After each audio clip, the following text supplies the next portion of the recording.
merci de nous accueillir ici à Bayonne pour ce séminaire transfrontalier auquel je participe en tant que professeur de l'Université Bordeaux-Montaigne avec M. Oscar Álvarez-Gil de l'Université du Pays Basque et M. Beñat Zubuju de l'IUT de Bayonne et qui vient d'obtenir un doctorat à Bordeaux dont nous étions les co-directeurs, M. Álvarez-Gil et moi-même. Ce séminaire est très important parce que nous faisons un travail depuis 3 ans sur, au-delà sur l'histoire des migrations, en particulier la migration basque, la migration basque béarnaise, la migration de Nouvelle-Aquitaine vers l'Amérique latine. Et un point de départ, c'est Bayonne.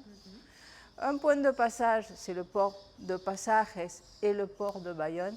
Nous sommes très heureux d'être ici pour présenter ces recherches qui concernent en fait des dizaines de milliers de Basques qui sont partis au XIXe siècle et au début du XXe siècle. Et c'est une mémoire qui est restée dans les familles.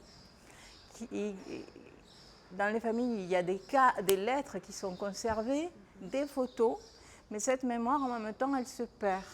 C'est une mémoire qui unit les deux côtés de l'Atlantique, en particulier l'Uruguay, Montevideo, l'Argentine, Buenos Aires et la Pampa, où sont arrivés d'abord les émigrants, mais on a eu des émigrants basques, c'est ce que je montre en particulier dans ma recherche, aussi au-delà, sur le littoral pacifique, au Chili, mais aussi au Pérou, aussi en Équateur, et je ne parle pas du Mexique, du Venezuela.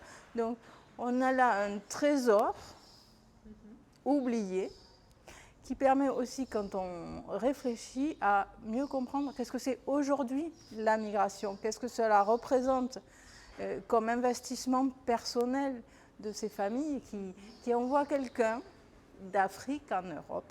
C'est exactement la même situation qu'on avait au XIXe siècle, un grand espoir pour des familles pour avoir un sort meilleur.